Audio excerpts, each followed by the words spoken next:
बिस्मिल्लाहिर्रहमानिर्रहीम, अस्सलाम वालेकुम। क्या आपने कभी आम रूटीन के अंदर चाइना के सदर के बहुत ज़्यादा बयानात सुने हैं जंग की तैयारी करें? पिछले 1-1.5 साल के अलावा आपने काफ़ी अरसे से चाइना के किसी सदर के कोई ऐसा बयान नहीं सुना होगा कि आप जंग की तैयारी करें, अपने फौजियों को जंग के लिए तैयार रहने का।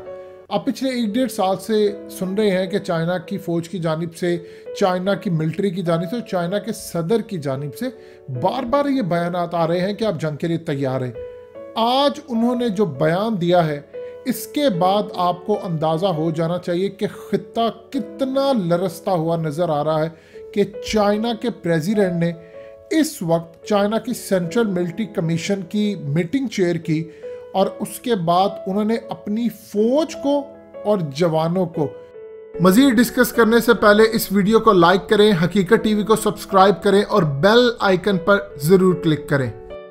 हुक्म जारी किया है कि मौत का खौफ निकाल कर पूरी तरह जंग की तैयारी करें और किसी भी सेकंड, एक आप आम रूटीन में गुफ्तगू सुनते हैं कि किसी भी वक्त आपको जंग के लिए बुलाया जा सकता है तो आप तैयार रहें, लेकिन आज उन्होंने जो वर्ड यूज किया है कि किसी भी सेकंड, ये थोड़ा सा डिफरेंट वर्ड है।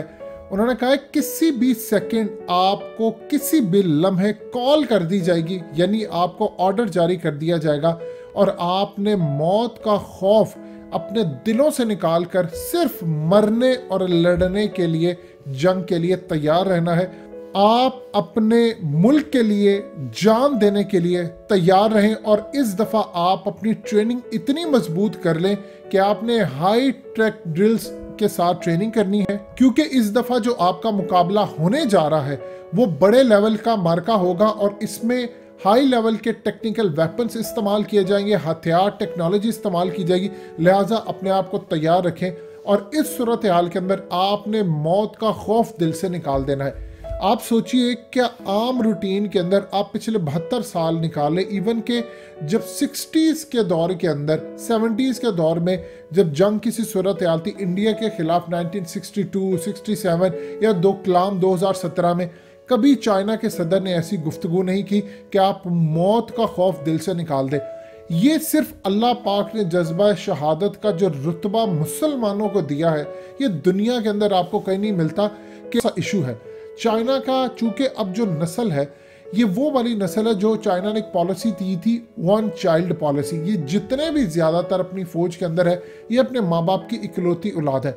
चाहे चाइना के अंदर आपको कोई नज़र आए, ये तो इन्होंने 2015 के बाद एक नई पॉलिसी दी और अब आपको चेंज नज़र आता है, लेकिन वो जो नस्ल तैयार होगी उसको होते होते भी कम से कम 20-25 साल चाहिए। इसलिए इस वक्त चाइना के अंदर जो फौज है ये अपने माँ बाप के इकलौते हैं। और याद रखिएगा, जब आप इकलौते होते हैं तो आपको कहीं ना कहीं खौफ होता है कि मैं मर गया, पीछे क्या होगा। लड़ने के लिए आप तैयार रहते हैं, लेकिन कहीं ना कहीं एक बच्चा मरा या अपनी जान से गया तो इसका मतलब है पूरे का पूरा खानदान गया। ऐसा नहीं है कि चाइना अपने बाकी के लोगों की देखभाल नहीं कर सकता, लेकिन आफ्टर ऑल आपकी फैमिली में से एक ही शख्स होता है, वो कमाने वाला हो या आपका रखवाला हो, चला गया वो दुनिया से तो आपकी ज़िंदगी उजड़ गई। इस सूरत हाल के अंदर चाइना के सदर ने कहा है कि मौत का खौफ निकाल दें कि क्या होगा, पीछे क्या होगा। अगर लैंड बाकी रहेगा तो नस्ल चलती रहेगी, क्योंकि यूनानी कहावत है वो माशरा ही तरक्की करता है और वो माशरा ही इज्जत पाता है और वही जंगें जीतता है जिसके बूढ़े इस आस उम्मीद पर दरख्त लगाते हैं कि इनके साए के अंदर उनकी अगली नस्लें बैठ सकें। यानी आप एक शख्स बूढ़ा है जिसकी एज 70 साल है, वो दरख्त लगाता है या 75 साल, उसको पता है मैंने चंद साल जीना है, जब ये बड़ा दरख्त होगा, जब इसकी छांव में लोग बैठेंगे तो मैं जिंदा नहीं होऊंगा। लेकिन उनकी आस उम्मीद ये होती है कि जब अगली नस्ल जवान होगी तो वो इसके साए में बैठेगी। मुआशरा इस तरह चलता है। इसी तरह चाइना के सदर ने यह बात की है कि अपने दिल से खौफ निकाल दे, क्योंकि लैंड अगर आपने अपना दिफा कर लिया, बरकरार रहा, तो आप शायद इस दुनिया से चले जाएं, लेकिन जो अगली नस्ल होगी वो चाइना की रहेगी और चाइना का नामो निशान इसलिए रहेगा। देखिए जो पैट्रियोटिज्म जो इन्होंने कमाल तरीके से मुहब्बे वतनी चाइनीज ने अपने लोगों के दिलों में डाली है, दुनिया की शायद कोई ताकत नहीं डाल सकी। इस्लाम एक वाहिद लड़ी है कि आप अल्लाह के नाम के ऊपर, नबी पाक सल्लल्लाहु अलैहि वसल्लम के नाम के ऊपर एक आवाज़ देने की देर है। अभी प्रॉब्लम यह है कि दुनिया के अंदर कोई लीडर बाकी नहीं है जो हमें अल्लाह और उसके नबी सल्लल्लाहु अलैहि वसल्लम के अहकामात के मुताबिक लड़ा सके। पूरी दुनिया के अंदर इस वक्त आपको बहुत ज़्यादा भूचाल नज़र आता है। अब इस सूरत हाल के अंदर मुसलमान तो आ जाता है, लेकिन यहाँ पर मामला डिफरेंट है। इनको चाइना के सदर ने कहा है कि आपने खौफ निकालना है दिल से और लड़ें, और क्योंकि आप एक वाहिद कौम हो जो पूरी दुनिया आपके खिलाफ होने जा रही है। और ख़ास तौर पर याद रखिएगा एक मामला, पाकिस्तानी कहीं चले जाएं, नेपाली चले जाएं या इंडियंस, कहीं ना कहीं इनकी शक्लें मिलती हैं। चाइनीज़ दुनिया में कहीं भी जाते हैं पहचाने जाते हैं, और दुनिया के अंदर इनको ना वेस्ट पसंद करता है, ना अमेरिका, ना ही इंडियंस इनको पसंद करते हैं। तो इनके खिलाफ एक नफरत है। ऊपर से ये तरक्की इतनी ज़्यादा कर रहे हैं कि वैसे दुनिया के अंदर इनके खिलाफ एक मोनोपोली है। और कोरोना के बाद तो अमेरिका की 74% आबादी इनसे शदीद नफरत करती है। आप कनाडा चले जाएं, आप मिडिल ईस्ट चले जाएं, आप यूरोप चले जाएं, आप यूके चले जाएं, कहीं भी चले जाएं, लोग इनसे हाथ मिलाने को तैयार नहीं है। इतनी ज़्यादा नफरत कोरोना के बाद तो इनकी बढ़ चुकी है। लिहाजा इस सूरत हाल में इनके पास मामला क्या है कि अपना लैंड खुद बचा ले। इसीलिए चाइना के सदर ने कहा है कि हाई टेक ड्रिल्स आपने करनी है। और ताइवान और इनके मामला इतने ज़्यादा ख़राब हो चुके हैं कि इन्होंने यहाँ पर अपने जहाज़ भी, एयरक्राफ्ट कैरियर भी ताइवान की जानिब चाइना ने रवाना कर दिया है। और याद रखिएगा, असल में जब से बैका एग्रीमेंट साइन हुआ है, आप पाकिस्तान को देख लें, आज कोर कमांडर कॉन्फ्रेंस जो हुई है वहाँ पर जनरल बाजवा भी यही बात कर रहे थे कि मामला कितने ज़्यादा ख़राब हो चुके हैं इंटरनली और एक्सटर्नली। चाइना का एक एडवांटेज है कि इनका जो इंटरनली डोमेस्टिक इश्यूज़ है वो काफ़ी हद तक कंट्रोल है, बल्कि ऑलमोस्ट 100% कंट्रोल है। उनके एक्सटर्नली इशू ये है कि जितने भी ममालिक उन पर हमला करने के लिए आ रहे हैं सब उनसे निचले लेवल के हैं। उन्होंने वॉरफेयर के अंदर अपने आप को क्या कमाल तरीके से इमर्ज किया है कि इस वक्त अगली लड़ाई जो होने जा रही है वो इसी तरह।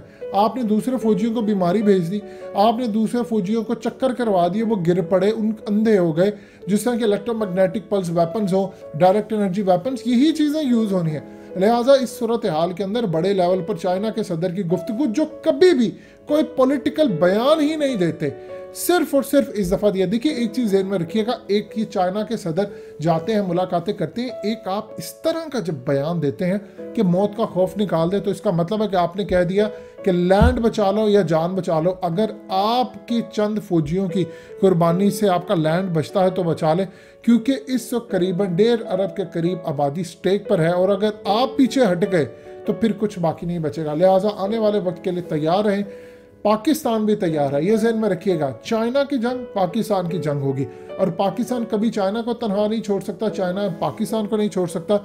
लेकिन अब हमें जवाब अमेरिका, इसराइल और इंडिया को इकट्ठे देना है।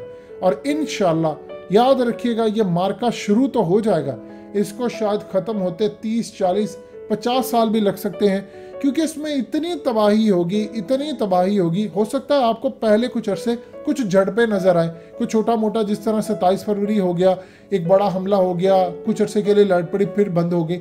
लेकिन फिर बड़े मार्का जब एक दफ़ा शुरू होगा तो फिर आप नो रिटर्न की जानिब चले जाएंगे। दोस्तों, हकीकत टीवी को सब्सक्राइब करना मत भूलिए, वीडियो को लाइक करें, शेयर करें और कमेंट सेक्शन में अपनी राय का इजहार ज़रूर करें।